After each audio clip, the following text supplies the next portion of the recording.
Hello everyone and welcome back to Hello Adhyapak. So what is going to be today's video? It is going to be a special video because I know you all were waiting for this particular paper. This is Mathematics Class 6 Session Ending Examination 2025, which is going to come in the month of March. Now this question paper consists of 60 marks, is of 60 marks, and it will contain 15 objective type questions, 1 mark each, 5 short answer questions, 2 marks, 5 short answer question, 3 marks, 2 long answer question, 4 marks, and 2 uh, questions of case-based study, right? 4 marks. So without wasting time, we'll start the question paper straight away. What does each picture in the pictograph represent? जो आपका pictograph होता है उसमें जो picture होती है वो क्या दिखाती है? स्केल, फ्रीक्वेंसी, शेप या बार? तो वो फ्रीक्वेंसी को दिखाती है. Why is the scale important in a picture pictograph और बार ग्राफ? क्यों जरूरी होती है स्केल? ये आपके ग्राफ को कलरफुल बनाती है, ये इंक्रीज करती है नंबर ऑफ बार्स को, या ये कन्वर्ट करती है लेंथ और हाइट फ्रीक्वेंसी में, या क्रिएट करती है 3D इफेक्ट. तो ये आपकी जो लेंथ और हाइट है उसको फ्रीक्वेंसी में कन्वर्ट करती है. Which one of the following is not a prime number? इनमें से प्राइम नंबर क्या है? 2 ये प्राइम नंबर है, 5 7 ये भी प्राइम नंबर है, 9 9 is not a prime number because इसके 3 फैक्टर्स हैं, 1 3 और 9. और जिसके भी 2 से ज्यादा फैक्टर्स होते हैं वो कंपोजिट नंबर होता है. Dash is a composite number among the following. इनमें से कंपोजिट कौन सा है? 23 प्राइम है, 27 29 और 31. तो 27 जो है ये प्राइम नंबर नहीं है क्योंकि इसके फैक्टर्स हैं, 1 है, 3 है, 9 है, 27 है. तो इसके 2 से ज्यादा फैक्टर्स हो गए, इसलिए ये कंपोजिट नंबर कहलाता है. Fifth, what is the greatest common factor of two को प्राइम नंबर? कोई भी दो को प्राइम नंबर जैसे कि 4 और 9 हो गया, अब इनका जो कॉमन फैक्टर है वो क्या होगा? इनका कॉमन फैक्टर हमेशा 1 ही होगा. Area is measured in, area का यूनिट क्या होता है? बेसिकली हमें ये बताना है, units, square units, cubic units या नन ऑफ दी. तो एरिया जो है वो हमेशा आप ऐसे लिखते हो मीटर स्क्वायर, तो इसका मतलब है ये स्क्वायर यूनिट्स में होता है. सेवेंथ क्वेश्चन है, if a triangle and rectangle are on the same base and between same parallel. मतलब इस तरीके से दो पैरेलल लाइन है और इनके बीच में एक रेक्टेंगल है और एक जो है ट्राइंगल है, तो क्या होगा इनके एरिया के बीच? तो ट्राइंगल का एरिया जो है वो रेक्टेंगल के एरिया का क्या होगा? It will be half of rectangle. Eighth is what is the distance from the centre of a circle to any point.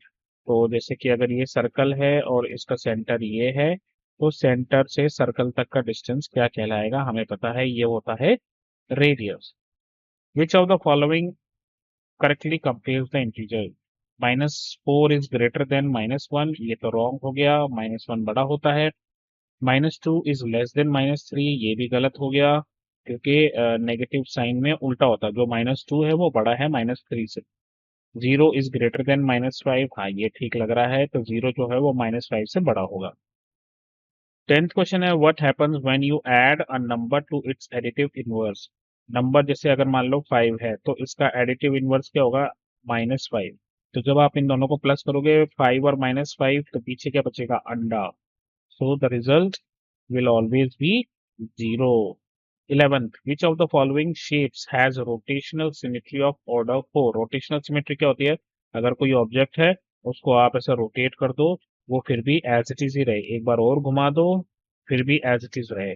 तो इनमें से ऐसा कौन सा है जिसका ऑर्डर 4, मतलब 4 बार आप उसको घुमा दोगे तो भी उसकी जो शेप है बिल्कुल वैसी ही रहेगी, वो अलग नहीं दिखेगा. तो वो है आपका square. 12th is which of the following shape has mirror halves?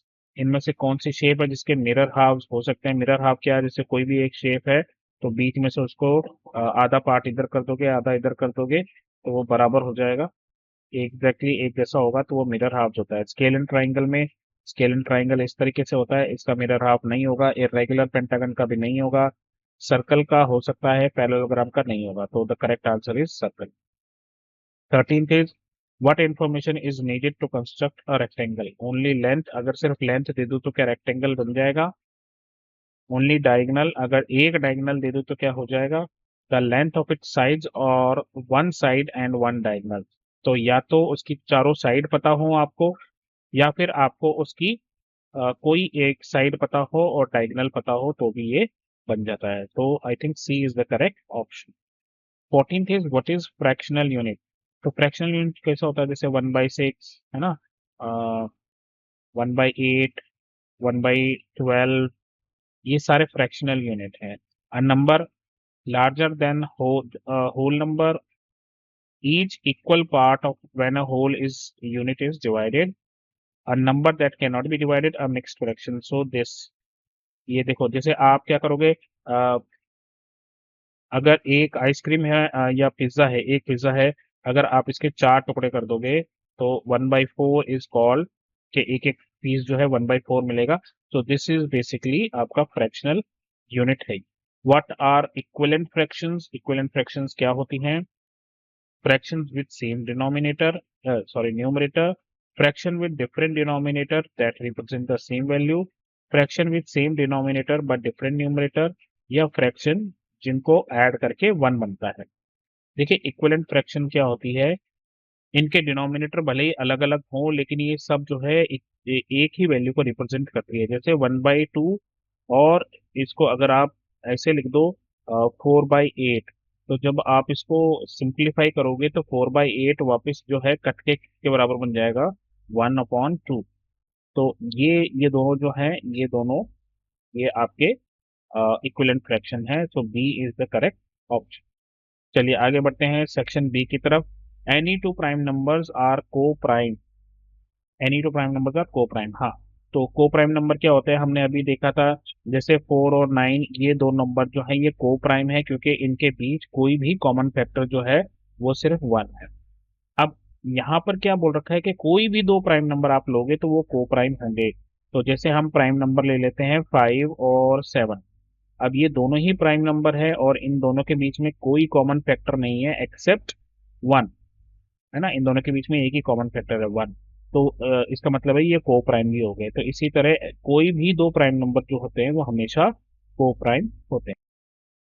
तो एग्जाम्पल देने के बाद आप इसको इस तरह लिख भी सकते हो, any two prime numbers are coprime because they only have one as their common factor, since prime numbers have no factors other than one and themselves, any two distinct prime number will always be coprime. जो मैंने अभी आपको समझाया बिल्कुल वही लिखा है यहाँ पे। 17th क्वेश्चन देखते हैं, carry out subtraction using Brahmagupta method. 5/6 minus 4/9, ये हमें कंप्लीट करना है लेकिन हमें मेथड जो यूज करना है वो है ब्रह्मगुप्त मेथड। अब उनका मेथड क्या था कि वो डिनोमिनेटर जो है उनको सेम कर लेते थे। अब यहाँ पर डिनोमिनेटर है 6 और 9, तो हम क्या करेंगे, 6 और 9 का अगर आप देखो तो एलसीएम निकालो। तो 6 का टेबल पढ़ो, 6 1 6, 6 2 18, 6 2 12, 6 3 18, और 9 1 9, 9 2 18। तो 6 के भी टेबल में 18 आ रहा है और 9 के भी टेबल में 18 आ रहा है, तो इन दोनों का एलसीएम जो है वो 18 ही होगा। आप इसको इस तरह से भी करके देख लेना, आपका एलसीएम जो है वो 18 ही आएगा। तो अब हम क्या करेंगे, 5/6 को 18 बनाएंगे। तो 5/6 को 18 बनाने के लिए क्या किया जाएगा, 5/6 ऐसे लिख के, और 18 बनाने के लिए क्या करेंगे, इसको 3 से मल्टीप्लाई कर देंगे, इसको भी नीचे भी 3 से मल्टीप्लाई कर देंगे, और ये जो नंबर बन जाएगा ये बन जाएगा 15/18। तो इसको मतलब इस वाले नंबर को मैंने बना दिया 15/18, तो मैं यहाँ लिख लूंगा 15/18, और फिर उसके बाद माइनस है तो माइनस लगा लूंगा, और फिर 4/9 को भी करूंगा। तो 9 2 जार 18 होते हैं, तो 4 2 जार 8, तो यहाँ पर आ जाएगा 8 4 2 जार 8, और यहाँ पर आ जाएगा 9 2 जार 18। अब ब्रह्मगुप्त मेथड यही था कि हमें जो है डिनोमिनेटर सेम करने, उसके बाद बहुत इजी हो जाता है ये। क्यों, क्योंकि जब डिनोमिनेटर सेम होते हैं तो हमें एलसीएम लेने की जरूरत नहीं पड़ती है। हम सीधा 18 यहाँ पर लिखेंगे, 15 यहाँ पर लिखेंगे, और उसमें से माइनस कर देंगे 8। तो कितना हो जाएगा, 15 में से 8 गए तो 7/8। तो आपका आंसर आना चाहिए 7/8। ये मैं लिख के भी दिखा दूंगा। उससे पहले देख लेते हैं 18th question, draw two figures other than circle and square that have both reflection symmetry and rotational symmetry. Reflection symmetry क्या होती है, जैसे अगर आपने कोई ऐसी फिगर बना रखी है तो इस तरीके से जो आप लाइन खींचते हैं ये आपकी हो गई रिफ्लेक्शन सिमिट्री। रोटेशनल सिमिट्री क्या होगी कि आप इसको घुमाओगे, ऐसे एक टर्न, फिर ये 2 टर्न, फिर इसको तीसरा टर्न, तो ये आपकी रोटेशनल सिमिट्री होगी।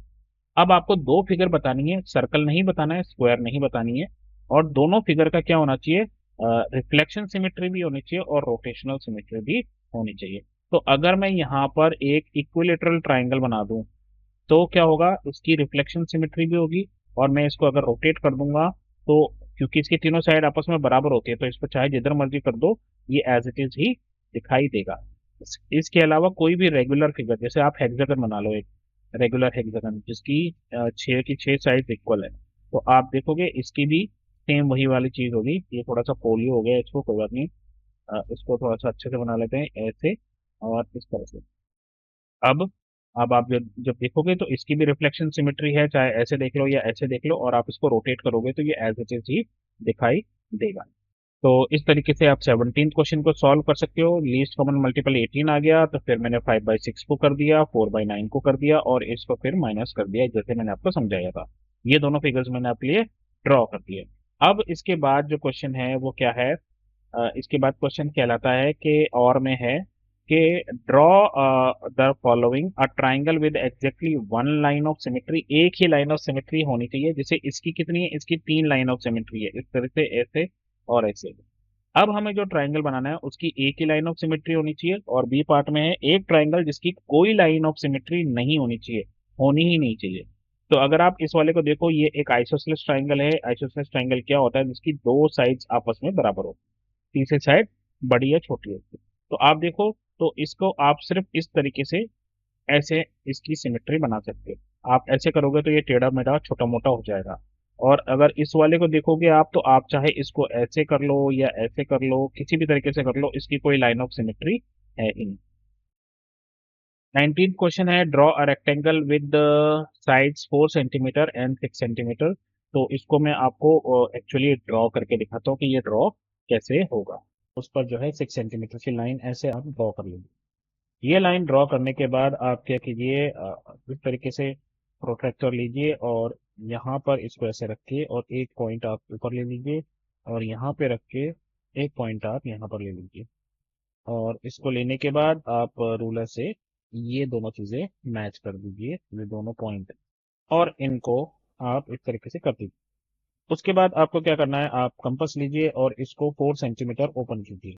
तो इसको 4 सेंटीमीटर ओपन करने के लिए आप क्या करेंगे, इस तरह से रखिए जैसे मैंने यहाँ पर 11 पे रखा है, और 11 से लेकर 15 तक, तो मतलब मैंने 4 सेंटीमीटर का इसको ओपन कर लिया है।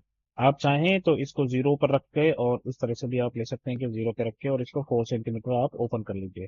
उसके बाद क्या करूंगा मैं, उसके बाद मैं इस कंपास को यहाँ पे रखूंगा इस तरह से, और इसको एक आर्क लगाऊंगा यहाँ पे, और आर्क लगाने के बाद इसको उठाऊंगा और यहाँ रखूंगा, और एक आर्क यहाँ लगा दूंगा। तो अब मैं क्या करूंगा, स्केल लूंगा, स्केल को यहाँ पे रखूंगा, और इस तरीके से एक लाइन सेगमेंट ड्रॉ कर लूंगा।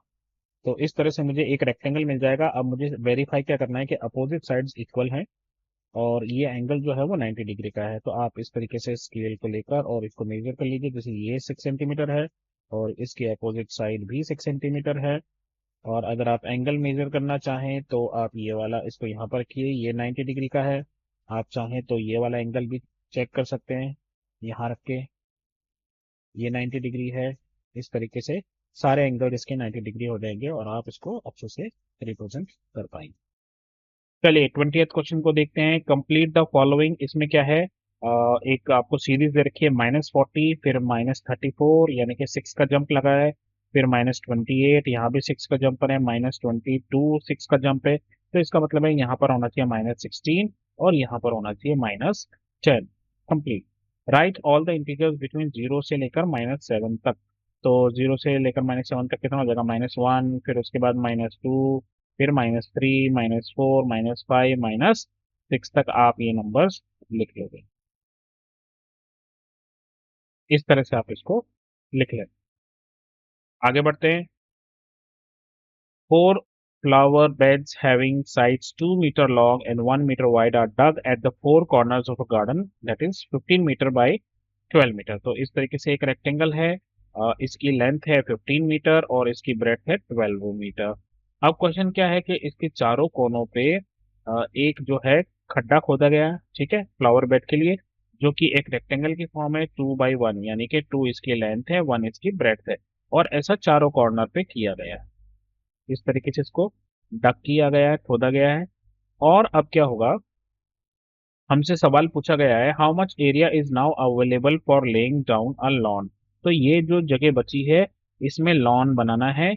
तो हमसे पूछा है कि लॉन बनाने के लिए कितनी जगह बची है। तो बहुत आसान है, हम क्या करेंगे, हम पूरा एरिया निकाल लेंगे। पूरा एरिया कैसे निकलेगा, लेंथ टू ब्रेड, यानी कि हम क्या करेंगे, 15 को 12 से मल्टीप्लाई कर लेंगे। तो ये कितना हो जाएगा, ये हो जाएगा 180 मीटर स्क्वायर। अब उसमें से हम क्या करेंगे, उसमें से हम ये चार फ्लावर बेड जो है इनको माइनस कर देंगे। तो एक का एरिया कितना होगा, 2 into 1, 2, फिर इसका भी 2, इसका भी 2 और इसका भी 2, तो कितने हो गए ये, 4 2 8। ये 8 मीटर स्क्वायर हम जो है इसमें से माइनस कर देंगे। तो हमारे पास बचेगा पीछे 172 मीटर स्क्वायर। यही वो एरिया है जो लॉन का बचा है।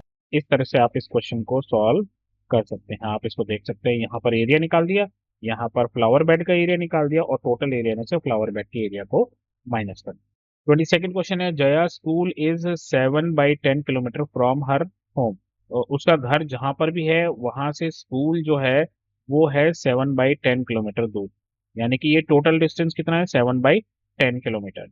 अब इसमें से she takes auto for half kilometre. और सपोज करो जैसे ये हाफ किलोमीटर यहाँ तक हो गया, तो इस हाफ किलोमीटर के लिए वो क्या कर रही है, ऑटो यूज कर रही है। और जो बाकी का डिस्टेंस है, जैसे कि ये वाला जो डिस्टेंस है, वो पैदल चलकर कंप्लीट करती है। ठीक। तो how much does she walk daily to reach her school, हमें ये वाली चीज निकालनी है। तो हम क्या करेंगे, टोटल डिस्टेंस में से इस 1/2 को माइनस कर देंगे। अच्छा, अब ब्रह्मगुप्त वाला मेथड इस्तेमाल करेंगे, क्योंकि यहाँ पर 10 है बड़े वाला एरिया, मतलब डिनोमिनेटर बड़े वाले का। तो हम क्या करेंगे, 1/2 को और 10 में कन्वर्ट कर लेते हैं। तो 10 में कन्वर्ट करने के लिए क्या करेंगे, हम 2 को 5 से मल्टीप्लाई करेंगे। तो अगर 5 से मल्टीप्लाई करेंगे नीचे, तो ऊपर भी करना पड़ेगा। तो इसका मतलब है 1/2 की इक्विवेलेंट फ्रैक्शन क्या हो जाएगी, वो हो जाएगी 5/10। ठीक। तो इसका मतलब है कि ये जो एरिया है, ये जो लेंथ है, ये 5/10 हो गई। अब 7/10 में से 5/10 माइनस कर दो। तो 7/10 में से जब आप 5/10 माइनस करोगे, तो मैंने आपको कहा अगर डिनोमिनेटर सेम होते तो हमें कुछ नहीं करना होता। आपका ये रहा डिनोमिनेटर 10 एज इट इज, 7 में से 5 गए 2। तो 2/10 मीटर हो गया ये।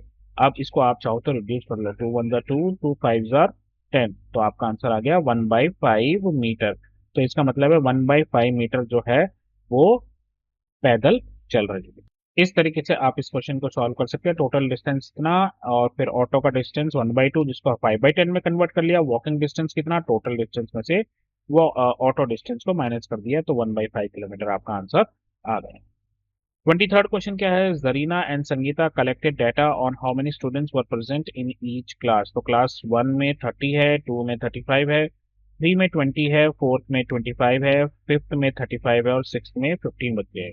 Draw a pictograph by taking one pair of children as 5 student. अब इसका इतना वो नहीं है, यहाँ पर जरूरी नहीं है। मैंने जो सिंबल लिया है, इसकी जगह कोई और सिंबल भी हो सकता है, एक हार्ट भी हो सकता है, एक स्माइली भी हो सकता है, एक हट भी हो सकता है, 1 स्टूडेंट भी हो सकता है। ठीक है। हमें तो इससे मतलब है कि जो भी सिंबल हम ले रहे हैं उसमें हमने एक सिंबल का किसके बराबर रखा है, हमने 5 स्टूडेंट के बराबर रखा है। तो आइए देखते हैं इसको किस तरीके से बनाया जा सकता है। इसको ऐसे बनाया जा सकता है, क्लास 1 में 30 स्टूडेंट्स है, तो इसका मतलब है कि यहाँ पर कितने आ जाएंगे, 5 है। तो 5 अगर डिवाइड करेगा 30 को, तो कितना हुआ, 5 6 30, तो यहाँ 6 बनेंगे, 1 2 3 4 5 और 6। इसी तरह 5 7 35, तो इसका मतलब 1 2 3 4 5 6 और 7। तो इस तरीके से ये आपका पिक्टोग्राफ बनेगा। इसके बाद 24th क्वेश्चन है, how many lines of symmetry do the shapes have. इसकी लाइन ऑफ सिमेट्री एक तो ये हो गई, इस तरीके से बना सकते हो, तो ये पार्ट और ये पार्ट इक्वल हो गए, या फिर आप ऐसे भी बना सकते हो, ऊपर वाला पार्ट और नीचे वाला पार्ट इक्वल हो गया। ठीक है। और ये इस तरीके से भी बन सकती है, एक ऐसे, तो ये वाला पूरा रेक्टेंगल और ये वाला पूरा रेक्टेंगल सेम, और इस तरह से भी बना सकते हो, तो ये वाला रेक्टेंगल और ये वाला रेक्टेंगल सेम। तो इसकी कितनी हो गई, इसकी हो गई 4। ये एक ट्राइंगल है जिसकी साइड्स भी इक्वल है और एंगल्स भी इक्वल है, तो इक्विलेटरल ट्राइंगल हो गया। तो एक इस तरह से बनेगी 1, दूसरी इस तरह से बनेगी, और तीसरी इस तरह से बनेगी। तो इसकी कितनी है, 3। और हेक्सागन की कितनी होंगी, हेक्सागन की हो जाएंगी 6। तो इस तरीके से आप इसको, मैंने यहाँ पर डिफरेंट कलर्स लेकर आपको समझाने की कोशिश की है। तो यहाँ पर ये 4 है, ये यहाँ पर 3 है और इसकी 6 बगल। नेक्स्ट क्वेश्चन है 25, give 3 number such that their sum is -8। तो ये बहुत सिंपल है, आप कोई भी 3 नंबर ले लो जिनका सम जो है 8 बनता है। जैसे आप ले लो 2, 3 और 3। अब अगर आप इन तीनों को देखोगे तो ये 2 और 3 5, 5 और 3 8। अब यहाँ पर बस आपको ध्यान इस बात का रखना है कि क्योंकि यहाँ पर -8 है इसलिए ये सारे नेगेटिव होने चाहिए। -2 और -3 -5 हो जाएगा, और -3 ये इसका आंसर -5 हो जाएगा, और -5 और -3 -8 हो जाएंगे। तो ये 3 नंबर है जिनका अगर आप सम करोगे तो आंसर जो है -8 आएगा। उसके बाद डू एज डायरेक्टेड में क्या है, -5 माइनस ब्रैकेट ऑफ -7। तो आप देखो ये दोनों नेगेटिव साइन एक दूसरे के पास आ गए, यानी कि माइनस इंटू माइनस, आपको कई बार सुना होगा आपने, टीचर्स बोलते रहते हैं minus into minus is plus. तो ये क्वेश्चन अब कैसे बन जाएगा, ये बन जाएगा -5 और +7, इस तरीके से बन जाएगा। अब यहाँ पर जो आंसर है वो आएगा +2। अगर आपको कभी भी डाउट हो कि +2 आएगा कि -2 आएगा, तो सिंपल सा एक लॉजिक है, इसको याद रखिए कि प्लस का मतलब हो गया व्हाइट कलर की बॉल, ठीक है। तो 7 व्हाइट बॉल हो गई और 5 ब्लैक बॉल हो गई। तो अगर 7 व्हाइट है और 5 ब्लैक है तो जीता कौन, व्हाइट वाली जीती। कितनी से जीती, 2 से। तो इसका मतलब है यहाँ पर आंसर आएगा +2। इसी तरीके से आप यहाँ देखिए, यहाँ पर भी माइनस इंटू माइनस है तो ये प्लस हो जाएगा। तो इसका मतलब है कि यहाँ पर क्या हो जाएगा, 105 प्लस आपका आ जाएगा 55। तो ये दोनों ही पॉजिटिव है, तो इसका मतलब है दोनों ही व्हाइट बॉल है। तो 105 और 55 व्हाइट बॉल मिलकर कितनी हो जाएगी, 160 व्हाइट बॉल, यानी कि प्लस का आंसर आ जाएगा आपका 160। बढ़ते हैं सेक्शन डी की तरफ। ये 4 मार्क्स के क्वेश्चन है। Write the prime factorisation of 320। तो 320 के आप वो जो प्राइम फैक्टराइजेशन ऐसे करते हो वो आपको करके दिखानी है। यहाँ पर 320 की मैं भी अभी आपको करके दिखाऊंगा ये, ठीक है। और दूसरा क्वेश्चन क्या है, find the largest 4 digit number divisible by 4। अब डिविजिबल बाय 4 का मतलब हो गया कि 4 की डिविजिबिलिटी टेस्ट क्या होती है, कि जो भी वंस डिजिट और टेंस डिजिट, यानी कि जो लास्ट के 2 डिजिट होते हैं नंबर के, जैसे कोई भी नंबर है, जैसे 4384 एक नंबर है, तो इसमें लास्ट 2 डिजिट्स कौन से हैं, 84। अगर ये दोनों 4 से डिवाइड हो गए तो पूरा नंबर जो है वो 4 से डिवाइड हो जाएगा। अब हमें सबसे बड़ा 4 डिजिट नंबर ढूंढना है। तो सबसे बड़ा कौन सा हो गया, सबसे बड़ा तो हो गया 9999। ये सबसे बड़ा 4 डिजिट नंबर है। अब ये इसका लास्ट में क्या है, 99, तो ये तो 4 से डिवाइड नहीं होगा। फिर इससे छोटा कौन सा हो जाएगा, इससे हो जाएगा 99 और 98। आप इसको डिवाइड करके देखो कि ये डिवाइड हो रहा है या नहीं हो रहा है। अगर 98 डिवाइड हो रहा है तो ये ठीक है, नहीं हो रहा है तो इसी तरीके से आपको 97 तक जाना है और 96 तक जाना है। तो 96 तो होता ही है, ये जो है 4 से डिवाइड हो जाता है। तो I think 9996 will be your first number जो सबसे बड़ा हो और 4 से डिवाइड हो जाता हो। तो ये रही आपकी प्राइम फैक्टराइजेशन 320 की। 2 से 320 को डिवाइड करोगे 2 से तो 160 आएगा, फिर 160 का 80 हो जाएगा, 40 हो जाएगा, 20 हो जाएगा, इस तरीके से। तो प्राइम फैक्टराइजेशन जब आप लिखोगे तो आप इस तरीके से लिखोगे कि ये 320 इज इक्वल्स टू, और फिर आप इन सबको मल्टीप्लाई करके दिखाओगे, 2 multiply by 2 multiply by 2 multiply by 2 multiply by 2 multiply by 2 multiply by 5, वो यहाँ पर आप लिखोगे। और ये रहा the largest 4 digit number is 9999, 4 बार। और फिर डिविजिबिलिटी क्या है, last 2 digit should be divisible by 4। तो 99 नहीं होता, 98 भी नहीं होता, 97 भी नहीं होता, 96 हो जाता है। तो this 99996 is the largest 4 digit number divisible by 4। इसी का और पार्ट है, identify whether each statement is true और false. There is no prime number whose unit digit is 4। Correct, ऐसा कोई प्राइम नंबर नहीं है जिसके एंड में जो है 4 आए या वंस डिजिट के जो है नंबर 4 आए। क्योंकि जितने भी बाकी के, एक केवल 2 ही है जो इवन नंबर है और प्राइम है, बाकी दुनिया के जितने भी इवन नंबर है वो प्राइम नंबर नहीं है। So this is true. A product of prime can also be a prime. अगर आपने 2 प्राइम नंबर ले लिए जैसे कि 2 और 3, इनको प्रोडक्ट करोगे तो ये कितना हो जाएगा, 2 3 जार 6। तो 6 तो प्राइम नंबर नहीं है, क्योंकि इसके फैक्टर अब कितने हो गए, 4 हो गए। एक तो 1, एक 6, एक ये वाला 2 और एक ये वाला 3। तो दिस इज फॉल्स। उसके बाद prime numbers do not have any factor, ये तो फॉल्स ही है। प्राइम नंबर के दो फैक्टर होते हैं, एक तो वन होता है और एक वो नंबर खुद होता है। All even numbers are composite numbers, तो ऐसा भी नहीं है, जैसे मैंने अभी आपको बताया कि टू जो है एक इवन नंबर है, लेकिन ये कंपोजिट नंबर नहीं है, ये प्राइम नंबर है, so this is also false. Sandhya ma'am asked her students about the sizes of the shoes they wear. She noted the data on the board. और इस तरीके से बोर्ड पे उन्होंने जो है डाटा लिख दिया, किसी का 4 है, किसी का 5 है, किसी का 3 है, 4 है, 3 है, इस तरह से। She then arranged the shoe size of the students in ascending order. तो 3 वाले 3 हैं, फिर 4 वाले 2, 2 4, 2 6, 2 8 और एक 9 है। इसी तरह 5 जिनका शू साइज है वो है 2, 4, 6, 8 और 10 है। 6 वाले 4 हैं और 7 वाला 1 है। द लार्जेस्ट शू साइज क्या है? लार्जेस्ट शू साइज है 7, तो आप यहाँ 7 लिख दीजिए। स्मॉलेस्ट शू साइज क्या है? 3, तो वो आप यहाँ पर लिख दीजिए। There are dash students who wear shoe size 5, 5 वाले कितने थे? 10, तो आप यहाँ पर लिख दिए 10। There are dash students who wear shoe size larger than 4, larger than 4 मतलब ये सारे आ गए, तो ये कितने हैं? 10 ये, 4 ये और 1 ये, 15, तो आप यहाँ पर लिख दीजिए 50। आगे बढ़ते हैं, इसी के साथ और में आपको एक क्वेश्चन दे रखा है, वो क्या है आइए वो भी देख लेते हैं। A survey of 120 students, school students was conducted to find out which activity they prefer to do in their free time. तो यहाँ पर कुछ एक्टिविटी है, जैसे playing, reading books, watching TV, listening music, listening to music और painting. और यहाँ पर है कि कितने स्टूडेंट्स इस चीज को करते हैं, जैसे प्लेइंग वाले कितने हैं? 45, और रीडिंग बुक वाले 30, वॉचिंग 20, लिसनिंग म्यूजिक 10 और पेंटिंग वाले 50। अब हमें क्या करना है? हमें बनाना है बार ग्राफ। बार ग्राफ बनाना है, स्केल क्या दे रखी है उन्होंने कि 1 यूनिट लेंथ जो है वो 5 स्टूडेंट के बराबर। तो ये लीजिए बार ग्राफ आपका तैयार है। यहाँ पर देखिए ये आ गई आपकी सारी एक्टिविटीज, और यहाँ पर आ गया आपका नंबर ऑफ स्टूडेंट्स, और आपकी जो 1 यूनिट लेंथ, जैसे इन्होंने कहा था 5 स्टूडेंट के बराबर होनी चाहिए, तो मैंने 5 स्टूडेंट के बराबर ही ली है। तो ये हो गया आपका 5, 10, 15, 20, 25, 30, 35, 40 और 45।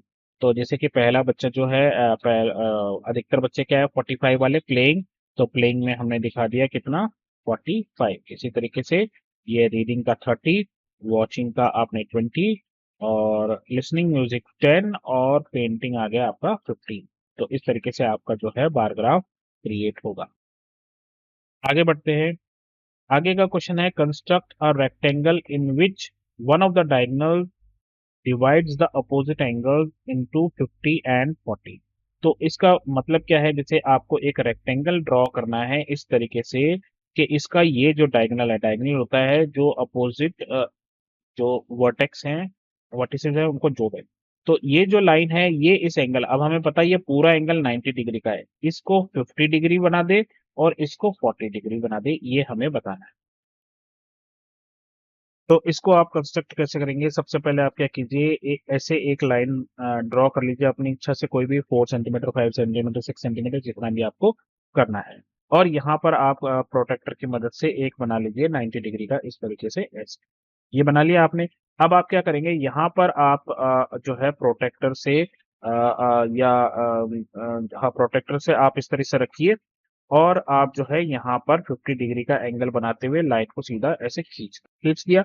अब यहाँ पर प्रोटेक्टर रख के ये जो पॉइंट है ना आपका, ये मेन पॉइंट हो गया।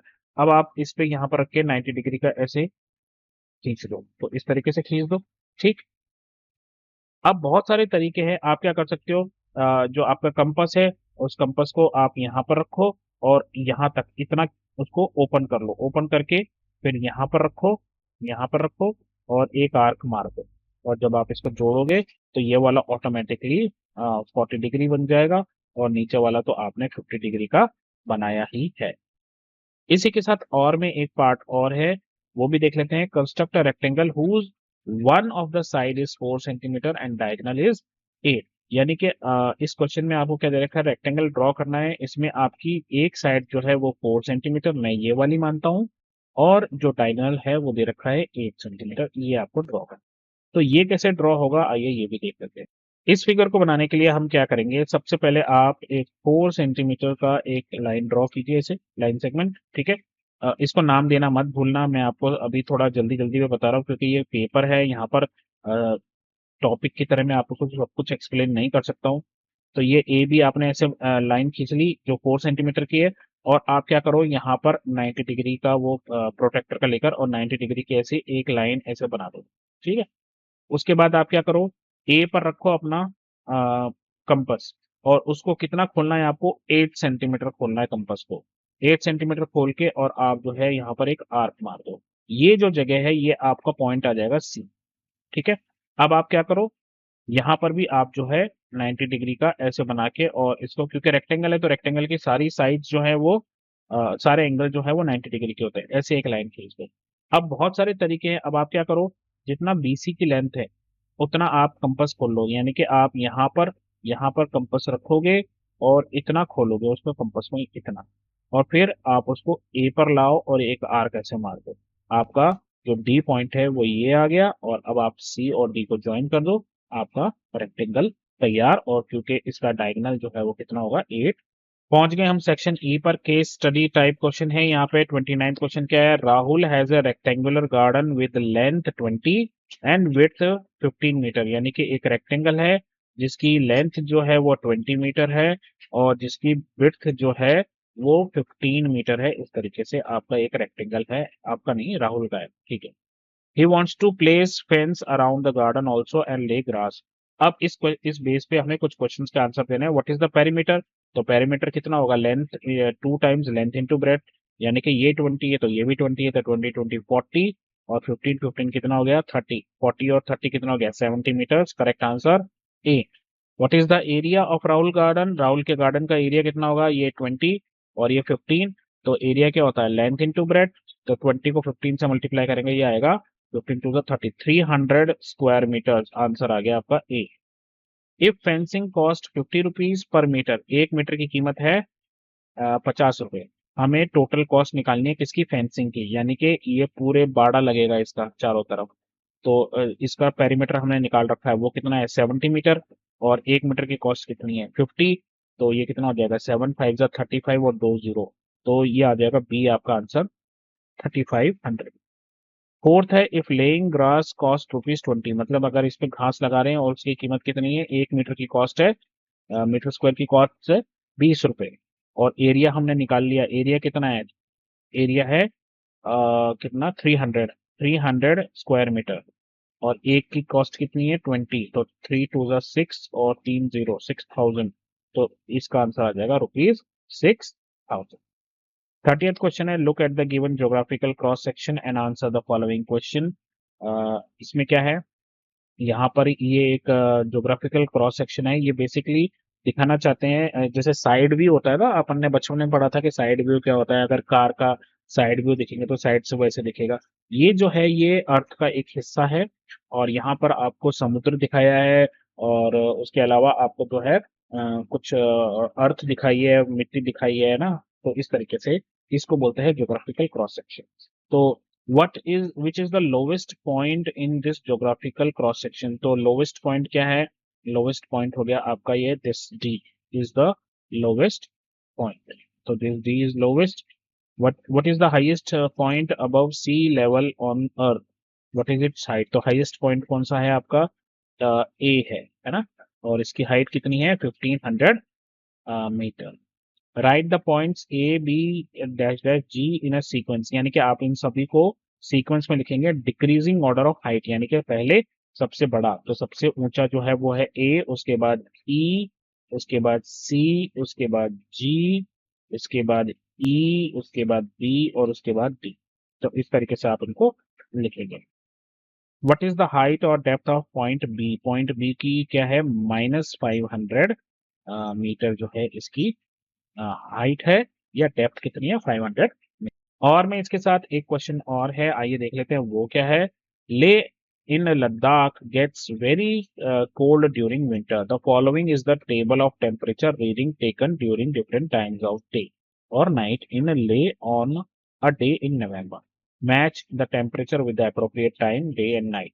तो यहाँ पर इन्होंने क्या क्या रखा है, एक तो ये ऐसे ही दे रखा है, और यहाँ पर दे रखा है इन्होंने 2 बजे रात के 14 डिग्री है, 11 बजे 8 डिग्री है, 2 बजे दिन में -2 डिग्री है, और सुबह 11 बजे -4 डिग्री सेल्सियस है।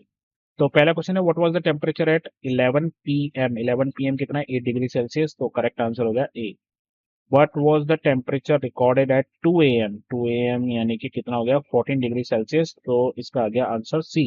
Eight what time was the temperature highest. Highest कब था? हाईएस्ट है 14 डिग्री, कब है? 2 एम। तो इसका मतलब है इसका आंसर आ गया 2 एम। फोर्थ है विच of the following statement is true. The temperature eight 2 a.m. was lower than 2 p.m. The temperature at 2 a.m. is lower than 2 p.m.